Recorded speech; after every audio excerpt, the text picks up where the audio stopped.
My name is Maya Hartwell. I'm 30 years old, and I run an event planning company in Charlotte, North Carolina. 3 years ago, my family chose my brother over me and made sure I knew I wasn't welcome anymore. Last Thursday, they walked into my office like they owned the place. My mother sat across from me, slid a document over my desk, and told me to sign away half my company or she would destroy everything I had built. I looked at her, and I smiled. What happened next, none of them saw coming. But before I get to that, I need you to like this video and subscribe to the channel and drop a comment telling me where you're watching from. Because this story is one I've been waiting a long time to tell. It was a Thursday afternoon, the kind of slow autumn day where the light comes through the office windows at a low angle and makes everything look a little golden. My assistant, Priya, knocked on my door just after 3 o'clock. She had that particular look on her face, the one she gets when something is off, but she's not sure how to say it. Maya, she said carefully. There are 3 people in the lobby. They don't have an appointment. Do they have a name? She paused. They said they're your family. I set down my pen. I hadn't heard that word directed at me in 3 years. Not a phone call. Not a text. Not a single message on a birthday or a holiday. Just silence so complete it had its own weight. All 3 of them? I asked. Priya nodded. Your parents and a man who said he's your brother. I took a breath. Then I told her to put them in the conference room. Not the comfortable one with the soft chairs and the good coffee. The formal one, with the long table and the hard seats, and the glass walls that look out onto the open floor plan, where my entire team could see exactly who was visiting and how the meeting was going. I walked through the office slowly. A few of my employees looked up. I gave them nothing to read on my face. When I reached the conference room door, I stood outside for just a moment. Then I pushed it open. My mother, my father, and my older brother Jake were sitting at the table. My mother was wearing her good coat, the navy one she saves for occasions she considers important. My father had his reading glasses pushed up on his forehead the way he always does when he's pretending to be relaxed. Jake was leaning back in his chair with his arms crossed, looking around the room with a kind of expression that was somewhere between impressed and annoyed. Nice setup, Jake said when he saw me. He said it the way people do when they're trying to downplay something that genuinely surprised them. My mother smiled, the practiced one. Maya, you look well. I stayed near the door. Why are you here? My father spread his hands on the table like he was trying to smooth out a wrinkle. We didn't drive 2 hours to stand in a parking lot. Come sit down. I'll stand. What do you want? My mother sighed, slow and deliberate. Is that really necessary? After all this time? I looked at her steadily. You haven't spoken to me in 3 years. You don't get to walk in here and act like we're resuming a normal conversation. Jake rolled his eyes. Can we skip the part where Maya makes everything about Maya? He said. We came here for a reason. That word. Reason. It landed in my stomach like something cold. My father reached into the bag at his feet and pulled out a manila folder. He placed it on the table and slid it toward me. I didn't move toward it. What is that? I asked. A proposal, my mother said. Her voice had already shifted. Softer words, harder edges underneath. A partnership, my father added. Between Hartwell Events and Jake's company, I looked at my brother. His company. The thing they had all decided was more important than I was. You want a partnership, I said slowly. With my company. Jake leaned forward. Not just a partnership. A merger. Combine the client bases, share resources, build something bigger together. It's a smart business move. You want half, I said. He didn't blink. 45%. I almost laughed.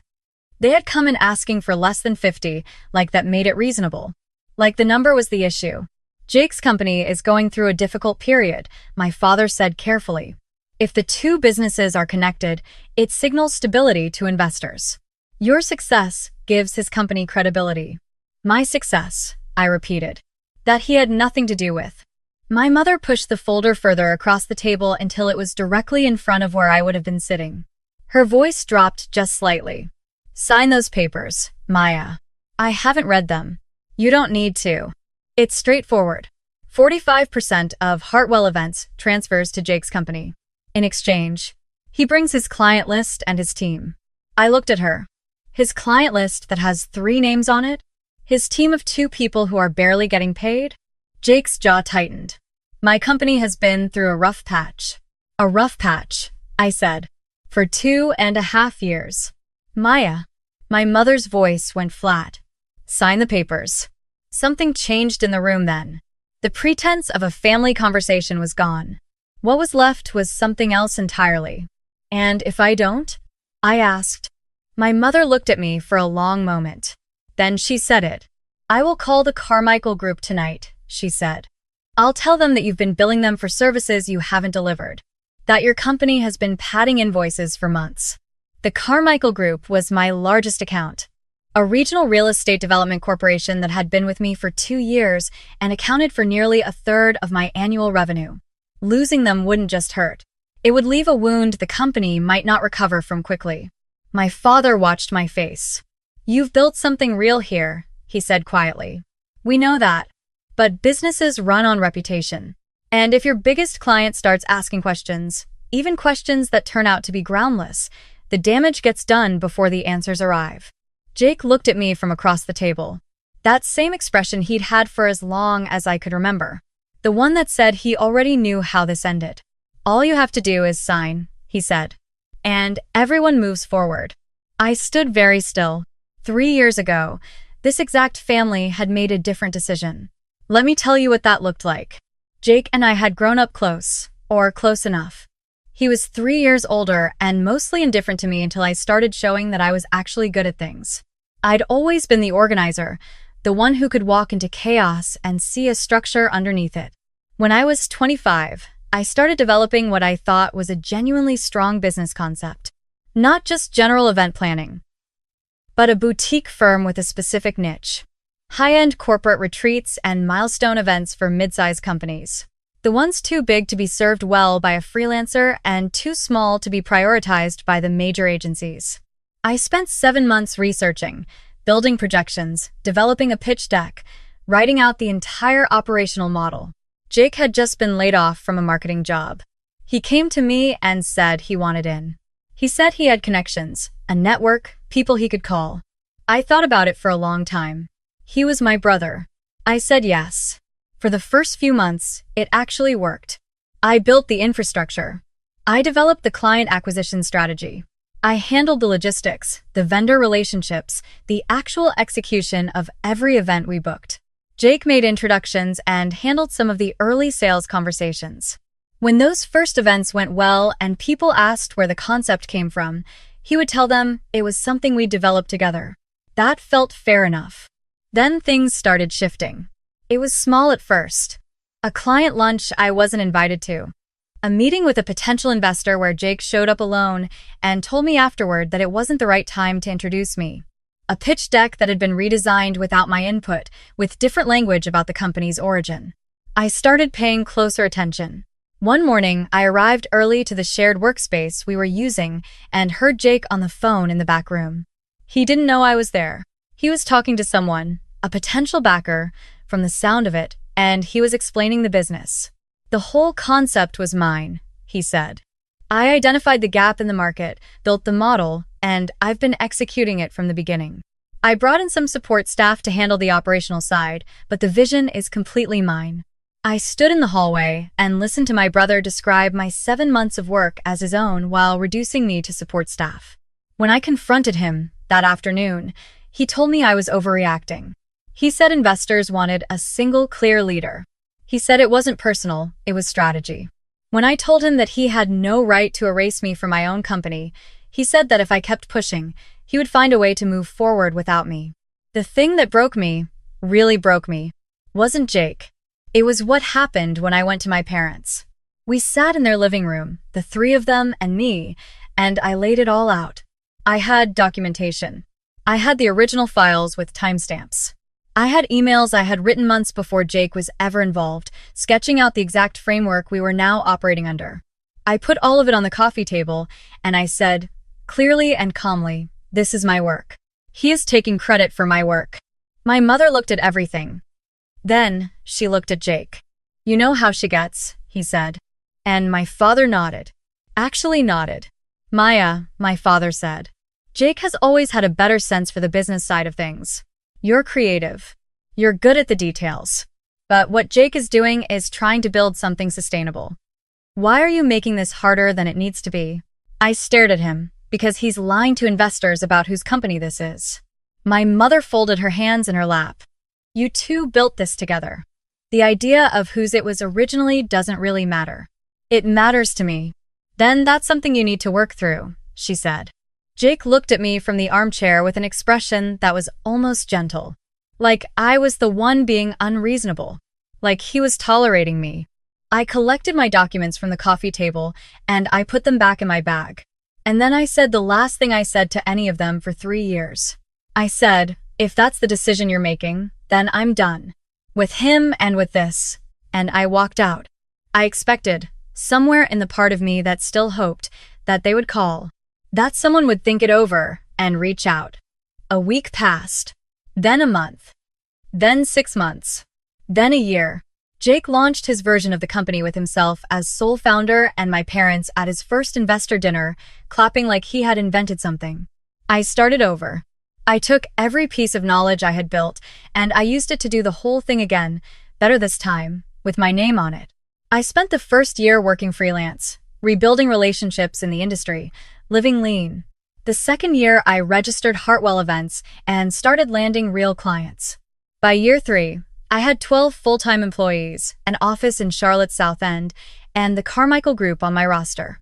Jake's company, by contrast, had gone through 2 rounds of investor fallout and was functionally on life support. And now they were sitting across from me in my conference room asking me to save him with my own company. I picked up the folder and looked at it. 45%. My name would still be on the door, technically. The agreement was structured so that Jake had no formal operational control. But it would give his company the credibility it needed to survive, absorb a portion of my equity, and attach his name to everything I had spent 3 years building alone. I set it back on the table. Okay, I said quietly. My mother blinked. What? I said okay. Let's talk about the partnership. Jake's posture changed immediately.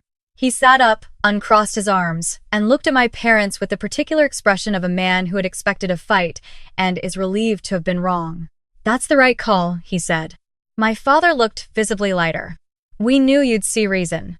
My mother let out a breath and reached for the folder like she was going to hand me a pen right then. I held up one hand. Not here. Not like this. Jake frowned. What do you mean? A decision like this doesn't happen in a private conversation. It happens in front of the people it affects. My leadership team, my senior employees, the investors who have a stake in this company's direction. If we're going to do this, we do it transparently. My father looked uncertain. That seems like a lot of ceremony for something that's already decided. Nothing is decided, I said pleasantly. We've had a conversation. A decision is what happens in front of witnesses. Jake thought about this for a moment. I watched him run the calculation. A public meeting meant more people heard him called a partner. That wasn't bad for his optics. He nodded. Fine. When? Tonight, I said. 7 o'clock. I'll have everyone here. My mother looked almost warm then. If the announcement happens in front of your whole team, it shows confidence in the partnership. That's exactly what I was thinking, I said. I walked them out to the elevator. Jake put his hand on the door frame as they were leaving, that easy half-smile on his face. You know, he said, blood always finds its way back to blood. I smiled politely. 7 o'clock, I said. The elevator doors closed. I stood there for a moment. Then I went back to my office, closed the door, and made 3 phone calls.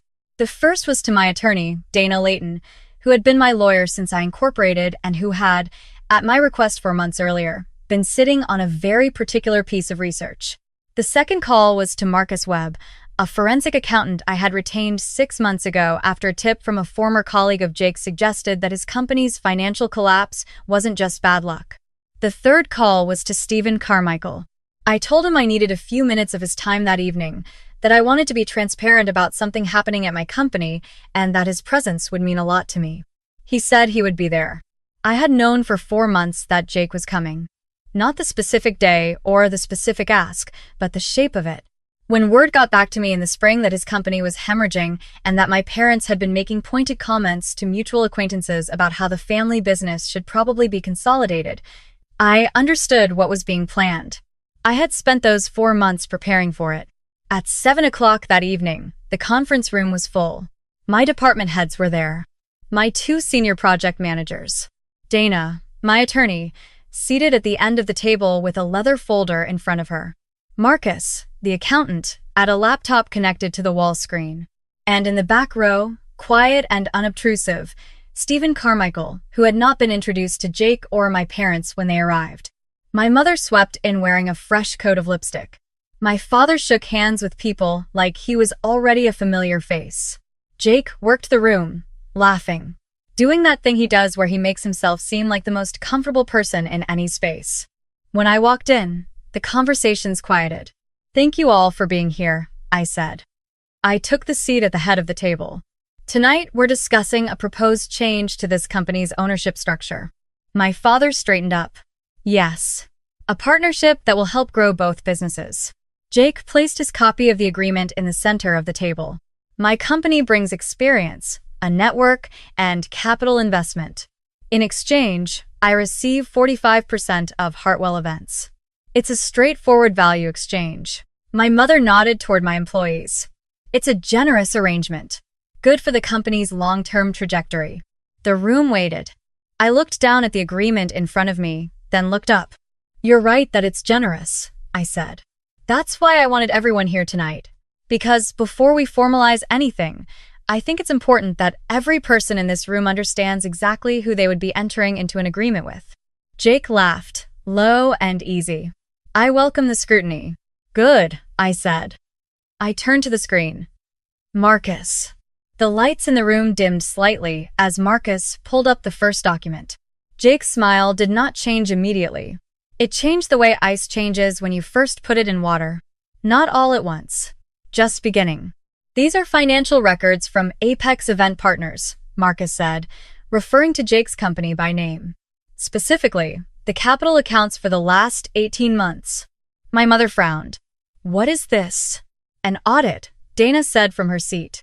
"Standard due diligence before any ownership transfer." Jake stood up. This wasn't part of the agreement. Dana looked at him calmly. "You're asking for 45% of a company that does 7 figures in annual revenue. Of course, there's due diligence." Marcus moved to the next document. 3 columns of numbers appeared on the screen. Jake's eyes went to it, and he went very still. "Apex Event Partners received 2 rounds of private investment," Marcus said. "Round 1, 18 months ago, $120,000 from a group of 4 investors. Round 2, 9 months ago, $85,000 from 2 additional investors."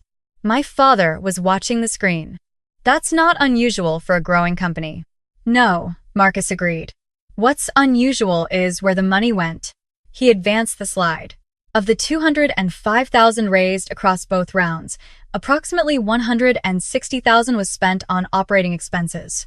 The remaining $46,000 was transferred in 6 separate transactions to a personal checking account. Silence. "That's his money," my mother said quickly. "He's the owner. He can." "The investors signed agreements," Dana said. "Very specific agreements about how their capital could be used. Personal disbursements of this kind without investor approval and without disclosed compensation agreements constitute a breach of those contracts." She paused. "In some states, it constitutes fraud." My father's face had gone a color I had never seen on him before. Jake grabbed his copy of the agreement from the table. "This meeting is over." "Jake." My voice was quiet. He looked at me. "Sit down." Something in my voice made him hesitate. He had never heard me sound like that. Like I was not asking. He sat down. Marcus moved to a final document. A single page, an email chain, printed and dated. 7 months ago, Marcus said. Jake approached 2 of Hartwell Events vendors directly. He identified them through public event filings and reached out proposing that if a merger between the 2 companies happened, they would transfer their primary contracts to Apex and away from Hartwell. He was, in effect, attempting to redirect vendor relationships that belonged to this company before any agreement existed. Someone at the table drew in a breath. I looked at my brother. He was sitting very straight now. The easy confidence was entirely gone. You were never going to bring anything into a partnership, I said. You needed my company's name attached to yours to convince your investors that you were still viable. And you plan to use that credibility window to transfer relationships out. My mother started to speak. And you, I said, not unkindly, threatened to lie to my most significant client about fraudulent billing, about my integrity, about everything I have spent 3 years building. I paused. I want you to understand that I know exactly what that threat was worth, because Stephen Carmichael is sitting in this room right now. My mother turned. For the first time, she noticed the man in the back row. Stephen gave a small, courteous nod. All the color went out of her face. I called him this afternoon, I said. I told him about the nature of tonight's meeting and the nature of the threat that was made against my company. He is here as a witness and because, as he told me on the phone, he has never had a single concern about how this company operates. Dana slid a document across the table to Jake. This is a notice of legal action on behalf of the 4 investors in Apex Event Partners, whom we contacted yesterday. They are pursuing recovery of misused funds. That process will move forward, regardless of what happens tonight. Jake looked at the document. He didn't pick it up. My father sat with his hands flat on the table. He had the look of a man who had walked into a room expecting one thing and found the walls on the wrong sides. Jake, my father said. His voice was hoarse. Jake said nothing. My mother was looking at me. Not with anger anymore, with something harder to describe. Something that was searching my face for a version of me that was still the daughter who needed their approval. She didn't find her. I want you to leave, I said. All 3 of you. Tonight. And this building. And any future claim against this company. Dana will be in touch with Jake's investors directly. What happens with that process is between them. Jake pushed back his chair. He didn't look at me. He picked up the agreement from the table, the one they had brought for me to sign, and he held it for a moment. Then he set it back down. My father stood slowly, like something in him had gotten heavier. He looked around the room, at my employees, at the screen, at me. He opened his mouth once, and then closed it. My mother stood last. She smoothed her coat. She looked at me for a long time, and then she said something I hadn't expected. You were right, she said. 3 years ago, you were right. I didn't say anything. She walked out. My father followed. Jake went last without looking back. The room was very quiet for a moment. Then Dana closed her folder. Marcus shut the laptop. Stephen Carmichael stood and crossed the room and shook my hand and said he was glad he had come and that he looked forward to many more years of working together. After everyone had gone, Priya stood at the door of the conference room for a moment. Are you okay? She asked. I thought about it honestly, about the 3 years of silence. About the morning I left their house with my documents in my bag and drove home knowing no one was going to call. About the years of freelance work and late nights and every event I executed alone knowing that somewhere across the state, my own family was pretending I didn't exist. About what it felt like to build something real with nothing but your own hands and the decision, made quietly on an ordinary day, to simply not stop. Yeah, I said, I am. I turned off the lights in the conference room and walked back through my office. My team was packing up for the night. A few of them caught my eye as I passed. One of my project managers gave me a small nod. I went to my desk and sat down. Outside the windows, Charlotte's lights were coming on against the dark. 3 years ago, the people who were supposed to believe in me chose not to. And I had learned something from that, something I would not have learned any other way. That you can survive being left behind by the people you love. That the life you build on the other side of that can be something solid and real, and yours in a way that nothing handed to you ever quite is. I wasn't glad it happened, but I wasn't broken by it either. And that night, sitting alone in the office I had built from nothing, I was something I hadn't expected to feel after a day like this one. I was at peace. If you've ever had someone take credit for your work, or been told that your vision wasn't worth believing in, I want you to hear this. The people who walked away from you when you were building are not entitled to any part of what you finished. Not 1% of it. Not 1 day of it. Not 1 moment of what you earned alone. Build it anyway. Keep the receipts. And don't be surprised when the same doors that closed on you become the ones they come knocking on later. Thank you for watching Heart Path Stories. If this one meant something to you, hit the like button and subscribe so you don't miss what comes next. And tell me in the comments, has someone ever come back for a piece of something they had no hand in building? I want to hear your story.